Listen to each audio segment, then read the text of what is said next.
Hello friends, welcome back again my YouTube channel Dr. Sonal NEET coaching classes. Our today we are going this topic plant kingdom unit first का हमारा chapter third, उसके अंदर हमारा gymnosperm करेंगे अच्छे से. What is gymnosperm and its type, structure and functions all completely described in this video. और first है जिम्नोस्पर्म. Our topic is gymnosperm. Gymnosperm क्या है? जिम्नोज मीनिंग क्या? फर्स्ट मीनिंग पता होना चाहिए. जिम्नोज का मतलब नेक्ड, स्पर्म का मतलब सीड्स. जिम्नोज का मतलब नेक्ड, स्पर्म का मतलब सीड्स. और मतलब क्या हो गए? Naked seeds. Naked seeds means which are plant in which ovules are not enclosed by any ovary wall and remain exposed both before and after fertilization. Before और after fertilization क्या हो? ये exposed हो रही हूँ. जैसे हमारा कोई ओव्यूल, इनके प्लांट के अंदर ओव्यूल्स होता है, ये वो इनक्लोज नहीं होता किसी भी ओवरी वॉल से, और इसमें ये एक्सपोज हो जाता है बोथ फर्टिलाइजेशन के पहले एंड बाद में. यही होता है हमारा जिम्नोस्पर्म. जिम्नोस्पर्म इसमें और डिस्कस करेंगे. पहला क्या लिख रखे हम? The seed that develop. Seed कब डेवलप होगा? जब पोस्ट फर्टिलाइजेशन हो जाएगी. यानी सीड डेवलप नेक्ड वर्ड मतलब नेक्ड का मतलब क्या होता है? नेक्ड सीड यानी ये दिखाई देने वाले, यानी जिनके ऊपर कोई कवरिंग नहीं होती है. और उनकी रूट कैसे होती है? टैप रूट होती है. रूट कैसी होगी? इसकी टैप रूट होगी. और नेक्ड सीड्स होंगे. के अंदर बता रखा है भाई जो सीड डेवलप होगा पोस्ट फर्टिलाइजेशन के अंदर, और ये कवर नहीं होगा, इसलिए कैसा होगा? ये नेक्ड होगा. Gymnosperm include medium size trees. Gymnosperm के अंदर हमारे कौन से मीडियम साइज ट्रीज होते हैं, या टोल ट्रीज आते हैं, या श्रब्स झाड़ियाँ वगैरह आती हैं. One of the gymnosperms the एक इम्पोर्टेंट ये है, एक ऐसा जिम्नोस्पर्म जिसकी red wood tree great giant यानी बड़ी बड़ी उसके रेड वुड ट्री का जिसका नाम क्या है? स्क्वेयर. ये क्या है? टोलेस्ट ट्री स्पीसीज है. टोलेस्ट क्वेश्चन आ जाए जिम्नोस्पर्म की टोलेस्ट ट्री स्पीसीज का नाम क्या है? हमारा रेड वुड ट्री स्क्वेयर है. The root are generally tap root. इसके अंदर रूट कौन सी होंगी? टैप रूट होगी. रूट इन समजेंद्रा है फंगल एसोसिएशन. माइकोराइजा. यहाँ पे माइकोराइजा क्या है? उसकी फंगल एसोसिएशन हो जाए रूट के साथ, तो वो किस फॉर्म में आ जाएगा? माइकोराइजा का. माइकोराइजा ये एग्जाम्पल है. माइकोराइजा को हम क्या बोलते हैं? पाइनस. इसका दूसरा नाम क्या है? इस टाइप का ट्री होता है ये माइकोराइजा का, यानी फंगस की तरह इसका एसोसिएशन दिखाई देगा. आगे है सम अदर्स. अब हमने पाइनस देख लिया. साइकस. साइकस क्या? स्मॉल स्पेशलाइज्ड रूट्स जिसमें हम कोरेलोइड रूट्स.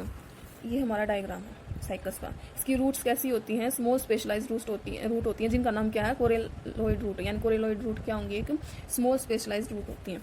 आगे है और इसके अंदर specialised root called coralloid root associated with. इनके अंदर क्या एसोसिएशन होगा? कोरेलाइड रूट कैसी होंगी? एंटो फिक्सेशन साइनोबैक्टीरिया के कारण.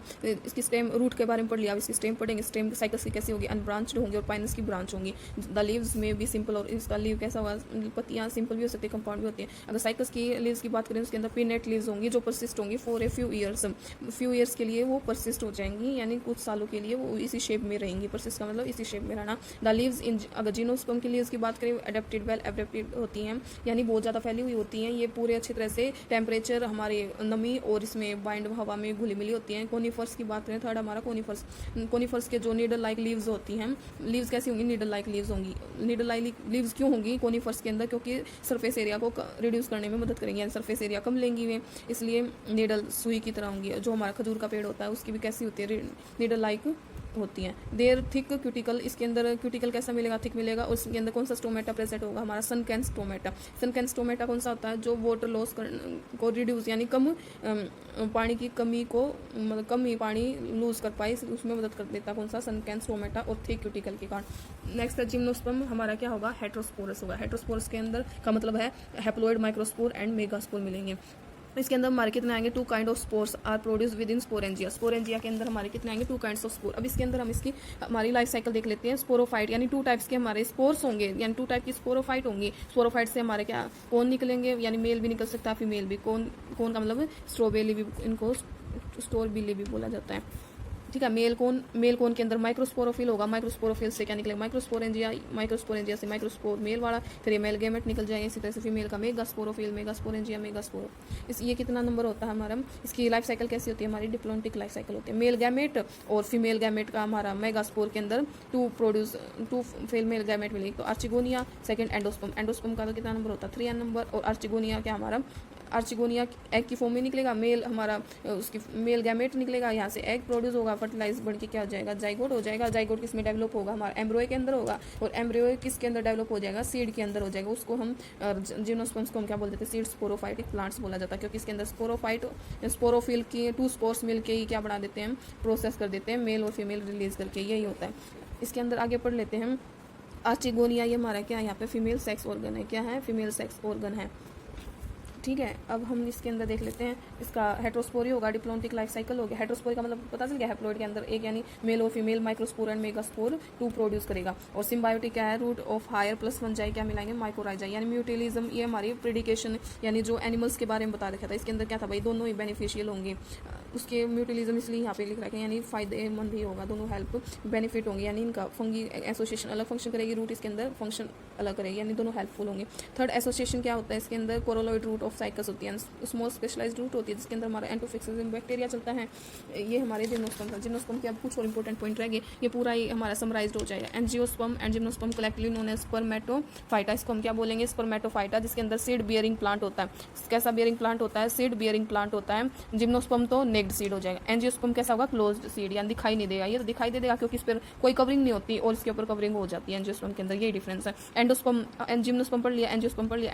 एंडोस्पर्म क्या एक हैप्लॉइड है जिम्नोस्पर्म के अंदर, वाइल्ड ट्रिप्लॉइड इन एंजियोस्पर्म के अंदर कैसे फॉर्म में मिलेगा, ट्रिप्लॉइड यानी 3n नंबर के अंदर मिलेगा। नोट पॉइंट क्या है, वाइंड पोलिनेशन के अंदर हमारा क्या होगा, सल्फर शावर होगा। जाइलम में किसकी कमी मिलेगी, वेसल्स की। फाइलम में हमें कंपेनियन सेल्स की, जो मेनली कंट्रीब्यूट कहाँ होते हैं, कोल्ड रीजन के अंदर। In India they are found in Himalayas mountain में मिलेगा। ये AIPMT के अंदर क्वेश्चन है, बहुत इंपॉर्टेंट है। ऑल जिम्नोस्पर्म क्या होते हैं, डाइइकस होते हैं, एक्सेप्ट पाइनस। पाइनस क्या मिलेगा, मोनोइकस मिलेगा। इन जिम्नोस्पर्म वस्कुलर बंडल को जॉइंट होंगे और कोलेटरल, एक तो हमारा इंडार्क और एक्सार्क, ये ओपन और क्लोज वाली वेसल्स होती हैं, जो मैं जाइलम और फिलम वाले चैप्टर में अच्छे से करवा दूंगी। इसके अंदर वेसल्स क्या मिलेगी, प्रेजेंट ट्रू वेसल्स मिलेंगी गिनेंटम एंड अपेंडेरा के अंदर। सम जिम्नोस्पर्म कैसे होते हैं, लिनाज होते हैं, जैसे गिनेंटम का एग्जांपल है। अब हम देख लेते हैं ब्रायोफाइटा और जिम्नोस्पर्म एंजियोस्पर्म में क्या जर्मिनेट होता है। अगर हम बात करें ब्रायोफाइटा जिम्नोस्पर्म एंजियोस्पर्म के अंदर स्पोर प्रोड्यूस होगा तो वो क्या नाम हो जाएगा, एंडोस्पोर, यानी 3n ट्रिप्लॉइड फॉर्म में। अगर ब्रायोफाइटा जर्मिनेशन देखेंगे तो या तो वो डायरेक्ट होगा या इनडायरेक्ट होगा। Gymnosperm embryo is formed by development of diploid zygote. अगर जिम्नोस्पर्म की एम्ब्रोय की फॉर्म देखेंगे तो डिप्लॉइड जाइगोट की फॉर्म में होगा। अगर आफ्टर एम्ब्रोय, पहले तो क्या होगा, जाइगोट से, डिप्लॉइड जाइगोट से हमारा क्या बनेगा, एम्ब्रोय बनेगा। एम्ब्रोय से हमारा क्या होगा, ओव्यूल फॉर्म्ड होगा। ओव्यूल की टर्म सीड की फॉर्म में आ जाएंगी। टेरिडोफाइट की बात करें, जर्मिनेशन स्पोर एक्सोस्पोरिक, कैसी स्पोर होगी इसके अंदर, एक्सोस्पोरिक होगी, जो लोअर जिम्नोस्पर्म किन में मिलेगा, एक्सो यानी बाहर स्पोर्स होंगे लोअर जिम्नोस्पर्म के अंदर। मेल गैमेट मोटाइल होगा, मल्टीन्यूक्लिएटेड होगा। हायर जिम्नोस्पर्म्स की बात करें, sperms are angiosperm, higher gymnosperm and angiosperm, male gamete non motile मिलेगा। पता चल गया। अगर हम लोअर जिम्नोस्पर्म्स की बात करें, मेल गैमेट कैसा मिलेगा, मोटाइल मिलेगा, नॉन मोटाइल मिलेगा। हायर जिम्नोस्पर्म की एंजियोस्पर्म की बात करें, उनके अंदर मेल गैमेट नॉन मोटाइल मिलेगा। किसकी वजह, जैसे absence of cilia and flagella के कारण। 2 ग्रुप में क्लासिफाइड होता है जिम्नोस्पर्म, एक तो लोअर जिम्नोस्पर्म, एक हायर जिम्नोस्पर्म। लोअर जिम्नोस्पर्म का हमारा एग्जांपल है साइकोडोफाइटा, और इसके अंदर है कॉर्निफर फाइटा, वो कॉर्निफर वाला एग्जांपल किया था। थैंक यू गाइस, इसके अंदर हमने तो पढ़ लिया जिम्नोस्पर्म। नेक्स्ट वीडियो के अंदर हम क्या पढ़ेंगे, एंजियोस्पर्म पढ़ेंगे। Thank you so much.